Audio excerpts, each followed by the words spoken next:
शहरी शेतकरी मित्रांनो, आपल्याला कर्जमाफीमध्ये ज्या शेतकऱ्यांकडे 2 लाखाच्या वर कर्ज आहे, मुद्दल आणि व्याज मिळून जे 2 लाखाच्या वर झाले, त्या शेतकऱ्यांसाठी OTS मध्ये एक वेळ समझोता योजना आणलेली। मात्र आपल्याला हे सुद्धा माहीत असणं गरजेचं आहे, नेमकं OTS म्हणजे काय, OTS असतंय तरी काय आणि हे कोणासाठी असतंय आणि हे कोण राबवतंय, हे आपल्याला या व्हिडिओच्या माध्यमातून समजून घ्यायचं आहे। मग आता या कर्जमाफीमध्ये जे काही OTS योजना राबवण्यात येणार आहे, मग त्यामध्ये 2012ला ज्या शेतकऱ्यानं कर्ज घेतले, 2015ला घेतलेले, काही शेतकरी 2016ला घेतलेले आहेत, काहीनं 2018ला घेतलेले। मग हे शेतकरी या OTS योजनेच्या कर्जमाफीमध्ये पात्र होणार का, हे सुद्धा लक्षात येणं गरजेचं आहे। आणि नेमकी ही OTS योजना काय आहे हे आपल्याला समजून घ्यायचं आहे। मुळात तुम्हाला सांगतो, OTS हे कधी पण चालू असतं आणि ते वेगवेगळ्या बँकेच्या नियमाप्रमाणे असतं, वेगवेगळ्या बँकांसाठी असतं आणि प्रत्येक नुसत्या शेतकऱ्यासाठीच नाही, तर कोणताही कर्जदार असला तर त्याच्यासाठी ही OTS योजना बँका राबीत असतात आणि त्यातली त्यात मार्चच्या अगोदर जरा जास्त राबवितात, कारण त्यावेळी वसुली करायची असती। आणि तुम्हाला पुन्हा सांगतो, हे OTS कोणासाठी असते, जे कर्ज खाते थकीत आहेत, लय दिवस झाले ते पैसेच भरीनं, अशा शेतकऱ्यासाठी ज्याचं खातं NPA मध्ये गेले, म्हणजे नॉन परफॉर्मिंग ॲसेट, त्यावर कोणत्याही प्रकारचा व्यवहारच होत नाही, ना पैसे टाकी तू ना पैसे काढी तू, काहीच करीत नाही, ते निवळ बंद पडलेलं खातं आहे। अशा खात्यांसाठी ही OTS योजना त्या बँका वेगवेगळ्या प्रकारे राबवत असतात। आता त्याचं एक उदाहरण सांगतो तुम्हाला। बरेच शेतकरी किंवा बरेच कर्जदार असे आहेत की जे कधीच त्या कर्ज खात्याचा व्यवहार करीत नाहीत का, त्याच्यासाठी ही स्वतः आपल्याला OTS योजनेच्या माध्यमातून सवलत सुद्धा घेता येते। आता ती कशी, ज्या वेळेस त्या बँकेचं, तुमच्याकडे कोणत्याही बँकेचं कर्ज असू द्या, त्या बँकेनं OTS योजना राबवायचं सुरू केलं, त्या बँकेत जाऊन चौकशी करायची। त्यावेळेस समजा कसं करते ती बँक, या OTS मध्ये त्या शेतकऱ्याकडे समजा 4 लाख रुपये कर्ज आहे, 4 लाख कर्ज आहे, मग ते बँकेवाले काय करते, तुम्ही काय करा, 2,80,000 रुपये कर्ज या OTS योजनेमध्ये भरून टाका। किती? 2,80,000 रुपये हे एवढं कर्ज,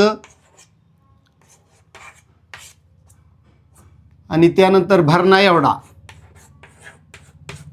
2,80,000 रुपये भरणा, मग राहिले वर 1,20,000 रुपये ही दिली जाती सूट।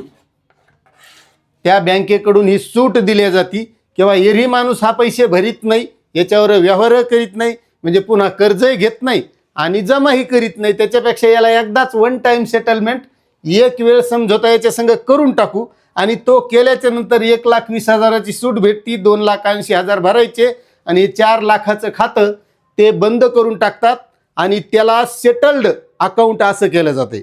म्हणजे त्या माणसाचं नाव, आता तुम्हाला माहिती आहे, आधार कार्ड पॅन कार्ड त्या खात्याला लिंक आहे, त्याच्यामुळे ते सेटल्ड खातं होऊन जातं आणि त्या माणसाचा, तो मग शेतकरी असो, व्यापारी असो का कोणी असो, त्याचा सिबिल स्कोअर हा डाऊन होतो। आणि या OTSचा मूळ उद्देश काय, किंवा त्या शेतकऱ्याला OTS का, कारण त्याचं म्हणणं असं आहे की एकदाच बाबा मला काय भरायचे ते सांगा, पुन्हा काय मला कर्ज घ्यायचं नाही भरायचं नाही, त्याच्यासाठी ही OTS आहे। आणि मग त्याला एकदा ही सूट देण्यात येते आणि त्याचं सेटल्ड होऊन जातं, त्याचा सिबिल स्कोअर डाऊन होतो आणि तो कोणत्याही बँकेत गेला तर त्याला पुन्हा कर्ज मिळत नाही, असं हे OTS आहे, याला OTS असं म्हणतात। आणि हे केव्हा बी असते बँकेनं, तुमच्या कोणत्याही बँकेचं कर्ज असलं तरी। आता एक मुद्दा लक्षात आला।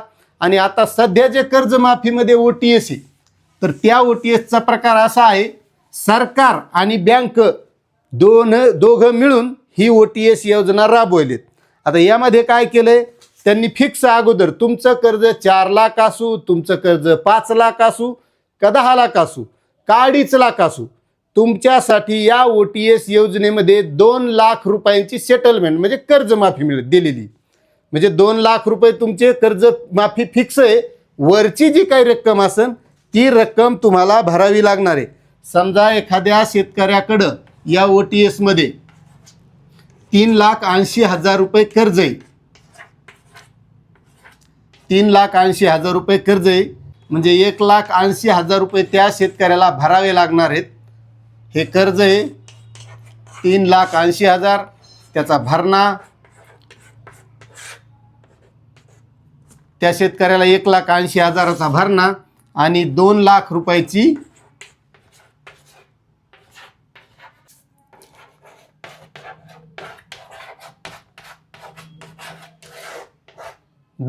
रुपयाची कर्जमाफी ही त्या शेतकऱ्याला देणार आहे. ही फिक्स आहे. तुम्हाला 1,80,000 भरावं लागणार. इतर तुमचं जास्त कर्ज असेल त्याप्रमाणे इथं रक्कम वाढम.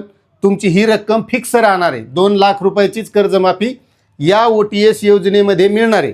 आता महत्त्वाचा मुद्दा आहे की ज्या शेतकऱ्यानं 2012ला कर्ज घेतलेले, कोणी 2016ला घेतलेले, 2018ला घेतलेले, तर तुम्हाला सांगतो या OTS योजनेमध्ये सगळेच काही शेतकरी पात्र होणार नाहीत. कारण या OTS एक वेळ समझोता योजनेमध्ये स्पष्ट दिलेले, ज्या शेतकऱ्यांनी 1/4/2019 हे आलं लक्षात तुमच्या, आला असलं तर कमेंट करून सांगा. मी तुम्हाला तारखा लिहून दाखवतो म्हणजे अगदी तुम्हाला स्पष्ट होईल. कोणी जर सांगितलं असलं की जुने सगळेच कर्ज या OTS मध्ये पात्र होतील, तर या शासन निर्णयात तसं कोणत्याही प्रकारे दिलेलं नाही. त्याच्यामध्ये सरळ सरळ तारखा दिलेल्या आहेत. 1/4/2019, 1/4/19 ते 31/3/25, 31/3/25 पर्यंत ज्या शेतकऱ्यानं अल्पमुदतीचं पीक कर्ज घेतलेलं आहे, कोणत्या 2, 3, 4 बँकाचं असन, सगळं मिळून फक्त 2 लाखाची कर्जमाफी मिळेल आणि त्याचं व्याज आणि मुद्दलसह 30/9/2025 पर्यंत थकीत आहे. 30/9/2025 पर्यंत थकीत आहे ते कर्ज. आणि त्या शेतकऱ्यानं 31/3/26 पर्यंत न भरलेले,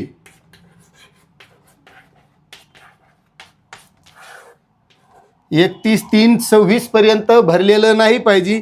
अशा शेतकऱ्यांना हे 2 लाख रुपयाची कर्जमाफी या OTS मध्ये मिळणार आहे. लक्षात घ्या, या OTS योजनेमध्ये कर्जमाफीची एक वेळ समझोता जी OTS आहे, फक्त या तारखेच्या दरम्यान फक्त या OTS मध्ये पात्र होणार आहेत. या शासन निर्णयाप्रमाणे असेल आपलं 18चं बसत आहे, 16चं बसत आहे, 12चं बसत आहे, तर तसं यामध्ये यापूर्वीचं कोणतंही कर्ज बसल असं काही सांगितलेलं नाही. हे लक्षात घ्या. आणि जर त्या शेतकऱ्यांना OTS करायचं असेल तर मग त्या बँकेच्या नियमाप्रमाणे आणि यासाठी जी काही वित्त विभागाच्या अध्यक्षतेखाली समिती नेमलेली आहे, त्या समितीने जर त्याच्यात काही बदल केले तर त्या शेतकऱ्यांसाठी OTS मध्ये काही वेगळा फायदा होईल, मात्र तो 2 लाखाचाच होईल असं काही यामध्ये दिलेलं नाही. असा हा शासन निर्णय आहे. त्यामुळे तुमच्या लक्षात आलं असेल की नेमकं OTS योजना काय असती आणि या कर्जमाफीमध्ये जी OTS योजना राबवली जात आहे ती OTS योजना काय आहे, हे तुमच्या दोन्ही गोष्टी लक्षात आल्या असतील. जर ज्या शेतकऱ्याचं 2001चं बी कर्ज असलं त्याला सुद्धा OTS योजनेचा लाभ घेता येतो. मात्र त्याची जी बँक आहे त्या बँकेच्या नियमाप्रमाणे RBIने या OTS देणं बंधनकारक केलेलं नाही. ते वेगवेगळ्या बँकांना त्याच्या नियमाप्रमाणे OTS योजना राबवायची आणि आपलं कर्ज भरून घ्यायचं. मात्र त्या योजनेमध्ये जर OTS योजनेमध्ये लाभ घेतला तर त्या शेतकऱ्याचा सिबिल स्कोअर डाऊन होतो. मात्र ही जी एक वेळ समझोता शासनानं राबवलेली आहे, शासन आणि बँक मिळून राबवत आहेत, त्याच्यामुळे याच्यामध्ये सिबिल स्कोअर डाऊन होईल नाही, ते यामध्ये काही दिलेलं नाही, मात्र होणार नाही असं मला वाटत आहे. असे हे OTS योजना आहे. आता याबद्दल तुम्हाला पुन्हा आणखी माहिती काही हवी असेल किंवा काही प्रश्न असतील तर तुम्ही नक्कीच विचारू शकता. आणि या कर्जमाफीबद्दल पुन्हा काही नवीन माहिती आली तर नक्कीच आपण या चॅनलच्या माध्यमातून देणार आहोत, यात काही शंकाच नाही. आता तुम्हाला ही माहिती कशी वाटली तेवढं नक्कीच कमेंट करा.